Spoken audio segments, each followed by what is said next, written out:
திருப்பலியின் போது குருவானவர் கை கழுவுவதன் அர்த்தம் என்ன? ஆண்டவரே, என் குற்றம் நீங்க என்னை கழுவியருளும், என் பாவங்களிலிருந்து என்னை தூய்மையாக்கும். இப்படிப்பட்ட ஒரு இறை வார்த்தையை திருப்பாடல் 51 2வது திருவசனம், இந்த வார்த்தைகளை சொல்லிதான் திருப்பலி நிறைவேற்றுகின்ற குருவானவர் தன்னுடைய கரங்களை கழுவுவார். ஏன்? ஒருவேளை அவர் கை கழுவாம வந்துட்டாரா? இல்லை. அன்புக்குரியவர்களே, இது மிகப்பெரிய மறை உண்மையை உணர்த்துகிறது. முதலில் நீங்கள் உணர்ந்து கொள்ள வேண்டும், மனித அறிவிற்கு அப்பாற்பட்ட ஒரு தெய்வீக செயலை அவர் செய்ய போகிறார். இயேசு கிறிஸ்துவாகவே அவர் மாறப்போகிறார். அதனால்தான் குருவானவர் திருப்பலியில இது என் உடல் என்று சொல்கிறார். இது கிறிஸ்துவின் உடல் என்று சொல்லவில்லை. இது என் உடல் என்றால் அந்த நேரத்தில் அந்த வசீகர வார்த்தைகளை, ஆண்டவர் இயேசு கிறிஸ்துவுடைய வார்த்தைகளை சொல்லும் பொழுது அந்த திருப்பலி நிறைவேற்றிய குருவானவர் இயேசு கிறிஸ்துவாகவே மாறுகிறார். அன்பு நெஞ்சங்களே, ஆண்டவர் இயேசுவின் வார்த்தைகளை, அவர் அந்த பரிசுத்தமான வார்த்தைகளை, வசீகர வார்த்தைகளை உச்சரிக்க போகிறார்.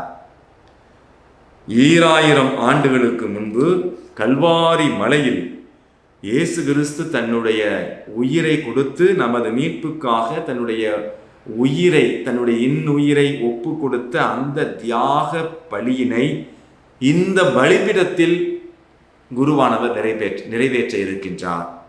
எனவே அந்த திவ்ய நற்கருணையின் மறை உண்மையை தமது திருக்கரங்களால் தொடுவதற்கு முன்பு தாழ்ச்சியாக தனது பாவ நிலையை உணர்ந்து, உமது பேரிரக்கத்தை எம் மக்களுக்கு வழங்குவதற்கு முன்பாக, உமது பேரிரக்கம் எனக்கு தேவை ஆண்டவரே என்று குருவானவர் உணர்ந்து தனது பாவக்கரை படிந்த இதயத்தை, ஆன்மாவை கழுவுமாறு ஆண்டவரிடம் ஜெபித்து குருவானவர் தனது கரங்களை கழுவுகிறார்.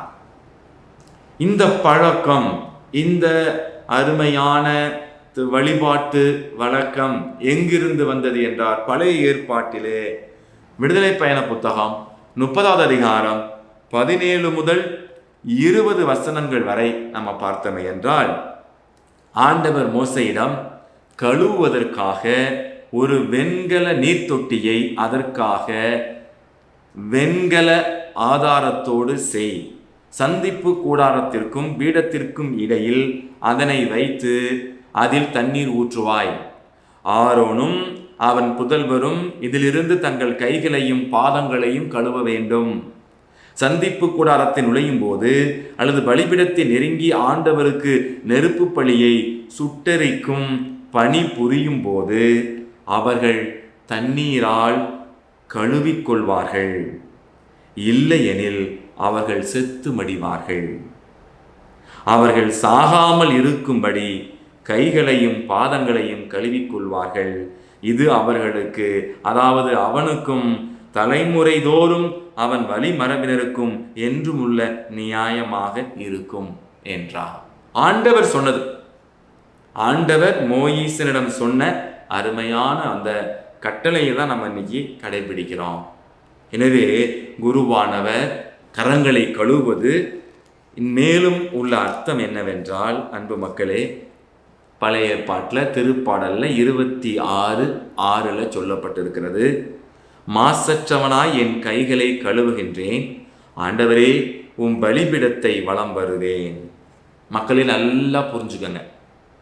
இதிலிருந்து என்ன தெரியுதுன்னா, எப்பேற்பட்ட பாவியாக அந்த திருப்பலியை போகிற சாமியார் இருந்தாலும் அந்த நேரத்தில் அந்த சடங்கை செய்வதனால ஆண்டவருடைய பேரிரக்கத்தினால் அவருடைய பாவம் கழுவப்படுகிறது. இந்த சாமியார் பூசை வச்சாரு, இவர்கிட்ட போய் நான் நன்மை வாங்க மாட்டேன், இந்த ஆள் எப்படிப்பட்டவன்னு எனக்கு தெரியும், இவரெல்லாம் ஒரு சாமியார், இவர் பூசை வைக்கிறாரு, அந்த பூசையில் போய் நான் பங்கெடுப்பேனா அப்படின்னு வேண்டா விவாதம் பண்ணாதீங்க. நாங்கள் பலவீனமானவங்க தான், நாங்கள் பாவிகள் தான். ஆனால் ஆண்டவருடைய பேரிரக்கத்தினால எங்களுடைய பாவங்கள் அந்த நொடி பொழுதுல எந்த நேரத்தில் நாங்கள் கழுவுறோமோ அப்போ எங்களுடைய பாவங்கள்லாம் கழுவப்பட்டு நாங்கள் பரிசுத்தவான்களாக அந்த திருப்பலியை ஒப்புக் கொடுக்குறோம். எனவே தயவு செய்து வேண்டா விவாதம் செய்யாமல் தாழ்ச்சியான உள்ளத்தோட திருப்பலி நிறைவேற்றுகிற குருவானவர் யாராக இருந்தாலும் அவரிடமிருந்து நீங்கள் தாழ்ச்சியோடு திவ்ய நற்கருணையை பெற்று ஆண்டவருடைய ஆசீர்வாதத்தை பெற்றுக்கொள்ளுங்கள். மக்களே, இந்த நேரத்தில் அந்த சாமியார் தன்னுடைய கரங்களை கழுவும் பொழுது எனக்கும் இதுக்கும் சம்பந்தமே இல்லைன்னு உட்காந்துருக்காதீங்க. ஏனென்றால் நீங்களும் நாங்களும் குருக்களும் இறைமக்களும் சேர்ந்து தான் பலி ஒப்பு கொடுக்குறோம். அதனால தான் நாங்கள் சொல்கிறது, சகோதர சகோதரிகளே, உங்களுடையதும் என்னுடையமான தியாக திருப்பலி எல்லாமே தந்தையாக இறைவனுக்கு ஏற்றதாகும்படி ஜெபியுங்கள் அப்படின்னு சொல்கிறோம். உங்களுடையதும் என்னுடையதும். அதே போல் ஆங்கிலத்தில் pray my dear brothers and sisters that my sacrifice and yours may be acceptable to God the Almighty Father. அப்போ எல்லாரும் சேர்ந்து தானே பலி ஒப்பு கொடுக்குறோம். உங்களுடைய பாவங்களும் கழுவப்பட வேண்டாமா?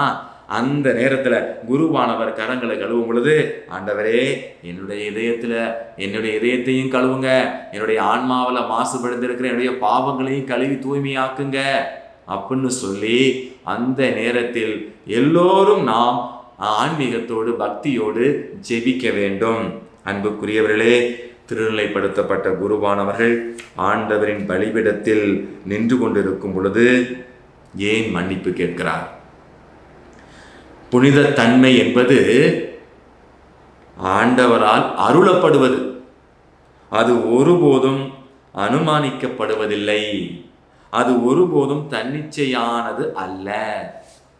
நான் ரொம்ப வேண்டிட்டேன் எனக்கு பரிசுத்தம் கிடைச்சிடும் அப்படின்னு எந்த குருவாரும் சொல்ல முடியாது. ஆண்டவரால் அருளப்படுவது தான் இந்த பரிசுத்த தன்மை, புனித தன்மை என்பது. எனவே அன்பு நெஞ்சங்களே, நல்லா புரிஞ்சுக்கங்க. நீரே பேதுருவை பார்த்து ஆண்டவர் சொல்றாரு, நீயே பாறை, இந்த பாறையின் மீது திருச்சபையை கட்டுவேன்னு சொல்றாரு. ஆனால் அப்பேற்பட்ட பேதுருவே 3 முறை ஆண்டவர் இயேசுவே எனக்கு தெரியாதுன்னு சொல்றாரு. இன்னைக்கு நீங்கள் நானும் புரிந்து கொள்ள வேண்டியது லூக்கா நற்செய்தியில் 5வது அதிகாரம் 32வது வசனம். நேர்மையாளர்களை அல்ல, மாறாக பாவிகளையே மனம் மாற அழைக்க வந்தேன்னு ஆண்டவர் சொல்றார். அதனால நாங்கள்லாம் பாவிகளாக இருக்கணும்னு நாங்கள் சொல்லலைங்க மக்களே. அருமையாக புரிஞ்சுக்கணும். இந்த பிரசங்கத்தை கேட்குற குருவானவராக இருந்தாலும் மக்களாக இருந்தாலும் ஆண்டவர் நேர்மையாளர்களை அல்ல, பாவிகளையே அழைக்க வந்தேன்னு மட்டும் சொல்லலை. நல்லா புரிஞ்சுக்கோங்க. என்னுடைய தியானத்துலலாம் சிஸ்டர்களுக்கும் மக்களுக்கும் நான் சொல்லக்கூடிய அருமையான கருத்து, நேர்மையாளர்களை அல்ல பாவிகளையே மனம் மாற அழைக்க வந்தேன்னு சொல்லியிருக்காரு. நீ பாவியாகவே இருப்பா உன்னை அழைக்க வந்தேன்னு கடவுள் சொல்லலை, பாவியாக இருந்தாலும் திருந்து அப்படின்னு கடவுள் சொல்கிறார். எனவே அன்பு நெஞ்சங்களே, ஒரு அருமையான சடங்கு. இனிமேல் திருப்பலியில் சாமியார் கை கழுவுறப்ப கொஞ்சம் கவனமாக நீங்களும் ஜெபிங்க. ஆண்டவரே, என் குற்றம் நீங்க என்னை கழுவியலும் என் பாவங்களில் என்னை தூய்மையாக்குங்கிற வார்த்தையை மனப்பாடம் பண்ணிக்கிட்டு இந்த திருப்பலியின் போது குருவானவர் கரங்களை கழுவும் பொழுது நம்முடைய பாவங்களும் கழுவப்பட வேண்டும் என்று ஜெபிப்போம்.